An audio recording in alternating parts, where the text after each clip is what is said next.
podcast dialogue. My name is Adeyemi Abodere.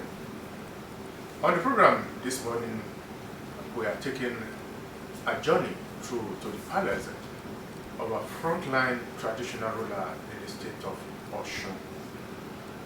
My guest on the program today, we are going to discuss about the state of the nation, the present reality in Nigeria, the security situation, the effort of government at elevating the standard of living of the people, and the role of traditional rulers in time like this.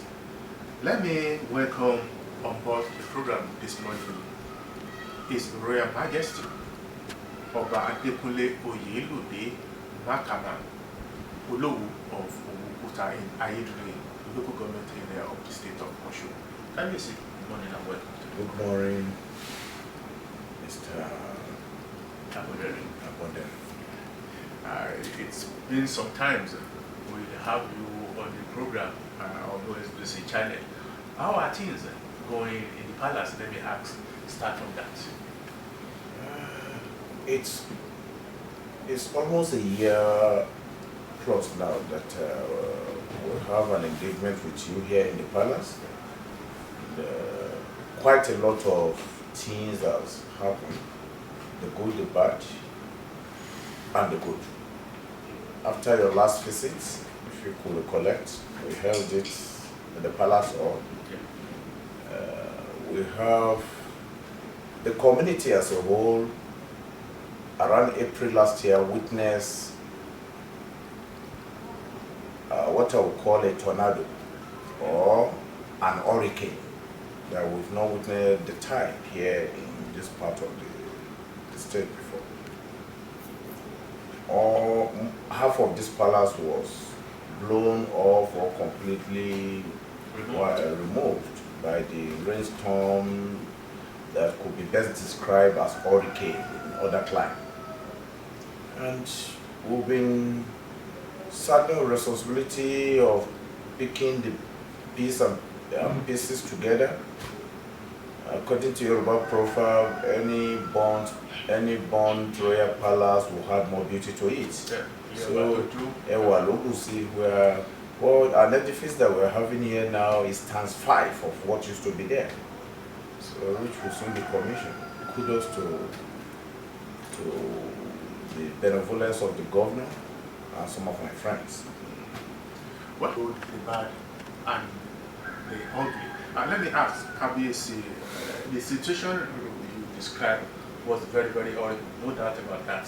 Yes, and how were you able, to surmount the situation, to overcome the situation within a very short period?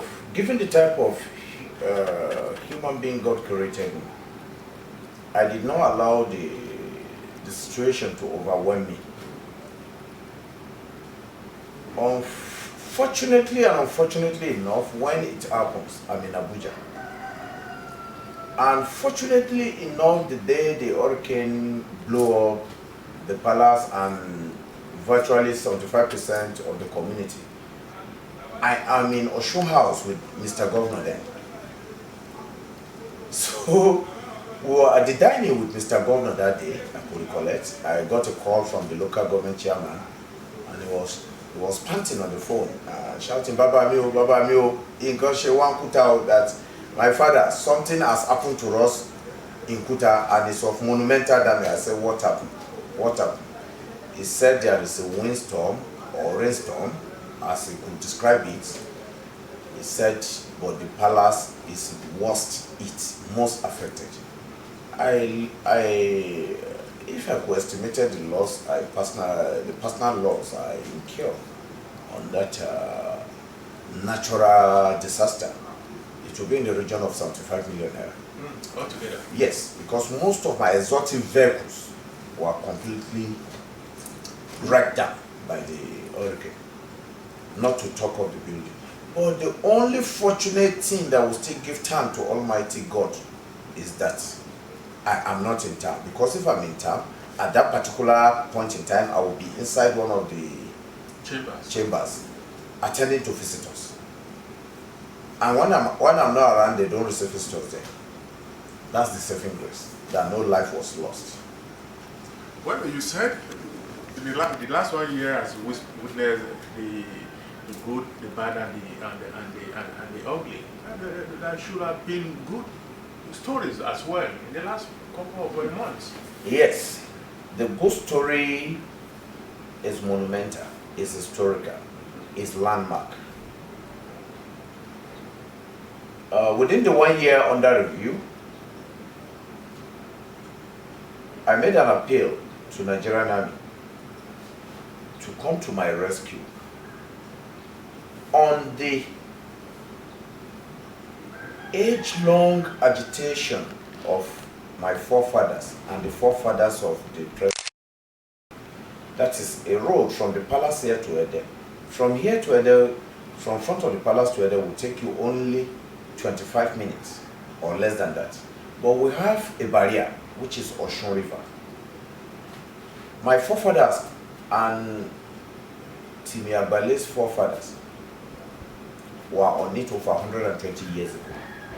Since over 120 years ago, our own blood, the Balogun of Owu, General Obasanjo, no doubt is an achiever, whichever way you look at it, flew down here as a sitting president twice to come and assess the bridge, and they put it in the budget, but they did not cash back it. When Senator Adeleke of the blessed memory, may God continue to allow him to rest in peace, is a good friend of the community and my personal friend, the government put this road in the budget, the federal budget, as a senator, but no cash back. My good friend and a sagacious politician, our former governor, Ogbeni Rauf Aregbesola, put this road on his budget for the 8 years he spent on the saddle of leadership.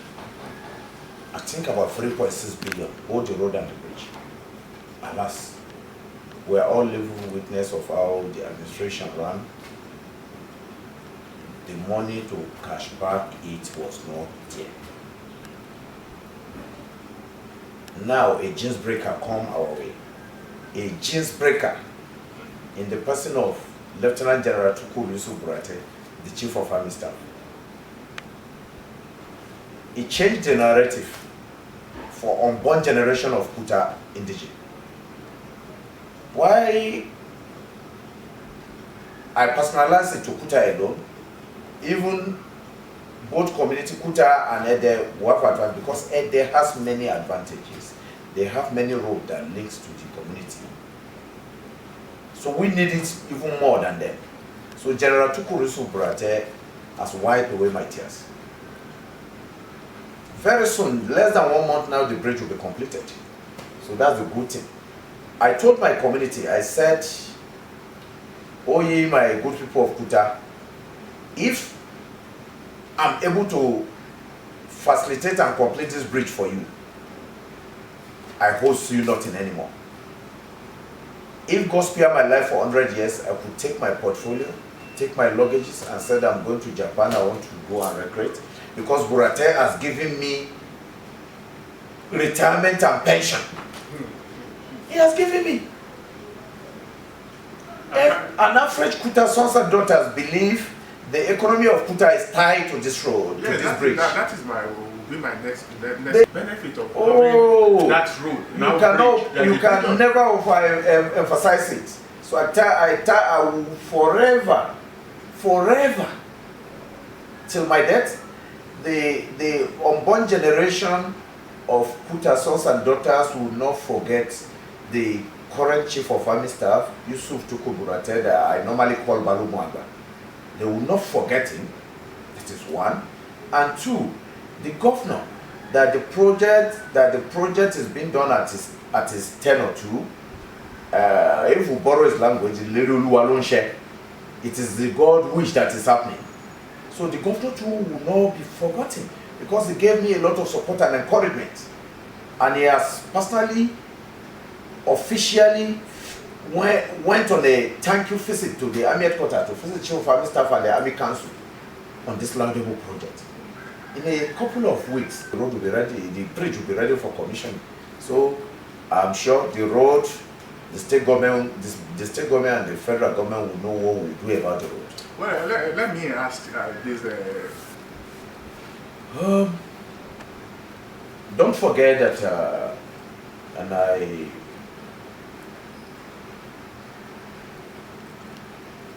have a wide contact. If you look at the letter of congratulatory sent to me by former President Ibrahim Babangida, who is the father of Osun, because he created Osun State, that we are all clamoring, even though most of our leaders in Osun forgot that. They forgot that under different disguise. But it's still, without him, we will not have what is known as Osun today. So may God continue to grant him a good health, and sound health and longer life to continue, so that we can continue to turn from his immense wealth of experience. Now, having the background of close to people like General Babangida, if you look at the letter he sent, he said there's no doubt that Kabiyesi Adekunle, you will use your wealth of contact to bear on your community. I have no doubt that your immense wealth of contact will come to bear in your community. So that's one of the immense wealth of my contact. And during the commissioning of the bridge, I will let the world know how we become so close with General Tukuru Sobrate, in whom I so much believe in. But it seems you have, this close affinity with military officers, both retired and serving. It's a matter of passion. This is my father.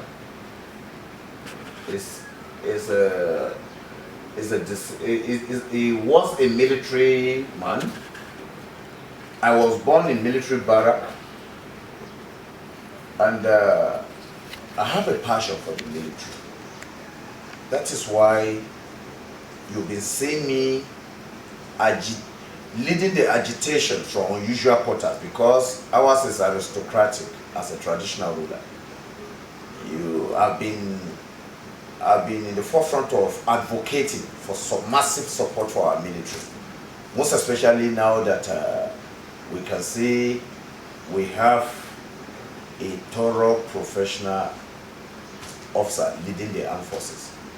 So it's a passion. It's a passion, and from what you have said and I've read as well, apart from advocating for support for the military, most especially in the present operation towards in the northeast part of Nigeria, you have become more or less a spokesperson, for the military. No. The spokesman of the military, and I can never be. I'm a father of the nation, and I'm still advocating now that you should see the Nigerian army as your own army. Don't look at them as stranger. No military officer or other rank that does not come from one kingdom or the others. We have 774 local governments. Each of them come from each of those local governments. They are our sons and daughters. So we should see them as our own. As a father of the nation, I think it's my responsibility to let the world see the other side of them. Not the brutal aspect. Yes, they should be brutal to the enemy of the state, but you should see them as your personal army. They are our army, your army. So I'm not their spokesman. Is one of the most Nigerian army is one of the most organized force in Africa, and highly disciplined and subcontinent. They are thorough professionals. So they have spokesman. They have everything an organization should have. They have it. Well, let us look at their efforts, quote and unquote, towards ensuring that the country remains peaceful, most especially with the background of these challenges being faced by Nigeria in tackling terrorism in Nigeria, occasioned by activities of Boko Haram and ISWAP. Islamic State for West African province. The war has been on for years now, 7, 8 years now. I would actually say the military generally this time around are doing enough to ensure that the challenges occasioned by these activities of terrorism are brought to end once and for all. Very soon the war will come to an end. Kudos to the Chief of Army Staff-led operation ongoing and the multinational joint task force in the Lake Chad and Sahel region. If you look at the battle against insurgency and terrorism, it's unlike conventional warfare that you see your enemy, you are facing your enemy like a football pitch. You are fighting a ragtag, unorganized enemy that could spring surprise where you don't expect. Under the circumstances Nigerian Army found themselves, they have performed excellently well. And what they are doing is mop-up operation now to be able to completely rout out this insurgents and enemy of state. Nobody is paying supreme price than our Nigerian armed forces. Nigerian Army, to be specific, because their mandate is very wide. Here Nigerian Air Force is giving them support services. Navy were only calling while they were to have an operation at the Lake Chad, in Baga Axis and other places. But the Nigerian Army has been consistent. I think they are the most patriotic section of the citizens we have in this country, because their loyalty has never been in doubt. They are protecting the territorial integrity of our nation. They are even moving to bridge the gap where the police is overwhelmed on IS, that is Internal Security Services. Look at 36 states of the Federation, including Abuja. Virtually you find 1 or 2 states that you don't find the deployment of the military. They are being overstretched and we still expect them to go and win the war, which they are not complaining. They don't decamp like our politicians decamp. It's hardly you find a politician since 1999 that have not moved from one party or the other. But our armed forces remain and keep faith with the corporate entity of Nigeria. They know nothing other than united Nigeria, one nation. They will never decamp from being loyal to the federating unit. They are loyal to the leadership, to the political leadership. So we hold them a duty to give them the massive support they require. Look at America. If you are traveling, you will see, if you happen to be in the airport in America or Europe, if you are a military man or ex-serviceman, you even have discount in flying. Boarding train, you have discount. Going to a mall, they will give you a discount. But here, the image you projected is the image of brutality, the image of human rights oppressor. If Nigerian army kill 1,000 Boko Haram today, our sons and daughters, our politicians under different disguise, for whatever reasons they know, best known to them, will jump up that they've committed war crime. They've not followed the rules of engagement. But the moment they see a foreign machinery having the same thing, the same feat, you see us, all the social media will be awash. There are so people they've done what our armed forces cannot be able to do. That is disloyalty. That is not a loyal posture. We should desist from that. The army is our army. We change party, they don't change. Let me see. It seems your closeness to some military personnel, with your closeness to some military personnel, you are taking time expected of the military operations What you are mentioning here and there amazed me a lot.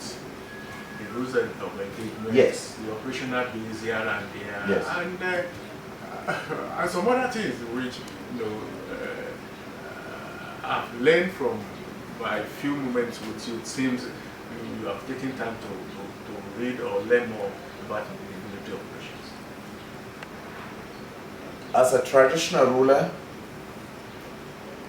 that is conscious of happenings around me and the world at large, I follow what I believe in with passion. I read a lot and I follow what I believe in. Look at Afghanistan and Pakistan. Those are the countries that have been battling insurgencies For quite a number of decades. Afghanistan, only last month, America was able to dialogue out, despite their military might. They did not want the war at the battlefield. They dialogue out, they withdraw. Look at Pakistan. Similar thing is happening. I expect the political leaders in Borno, in Northeast, to be specific, to have a reapproachment, a clear reappraisal of the situation as it is, because our commonwealth is being used to prosecute the war. Military campaign all over the world is very, very expensive. Our military budget is one of the lowest. What the common pulse that 774 local governments should have been tapped from is what we are using to prosecute the war in the Northeast. The political leaders, they need to sit. We have a lot of experienced political leaders, exposed one. They need to sit, come into round table, sit and profile an exit avenue in the Northeast.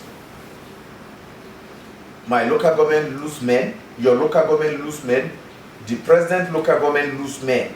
But because of the corporate entity of Nigeria, we don't want to lose an inch of our territory. That is why we keep faith with the corporate entity known as Nigeria. So the political leaders in the Northeast should also demonstrate their sense of commitment. The president has given them Northeast Development Commission, similar to NDDC. That's a separate entity on its own. The Northeast leader should cooperate with our military to end it quick and dialogue. There could be dialogue. There are a lot of things they could wish out. Look at what happened when the kidnapping and banditry is much in the South-South.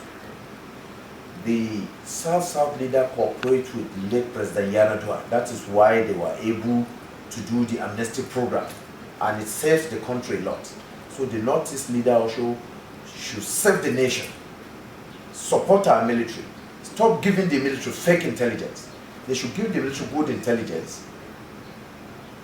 If Idris Deby did not have good intelligence, he would not have killed over 100. We are saying our disloyal citizens were celebrating Idris Deby. Nigerian armed forces have been sustaining peace in Chad over 20 years. Over 20 years. What you see that Idris Deby led troop come and do in the Lake Chad region is as a result of the success of our armed force, because it's like you are hunting. Your dog has pushed the game close to where you will be able to fire. Our armed forces have pursued him from Nigeria enclave to that place. And don't forget that we still have external saboteur. We have 5th colonists inside within ourselves, and we have external saboteurs. But we have no doubt Nigerian army is winning the world. Well, we are still on the program, Breakfast Dialogue, and my guest on the program this morning is still the Makama, Tegosu the Tom. the Olowu of Oguta in Ayodele local government area of the state of Osun. Let me ask about our neighboring countries' effort. We have the Joint Task Force, the multinational Joint Task Force with other countries which are combating this terrorism from across the borderlines, the borderlines. Are we saying with the present situation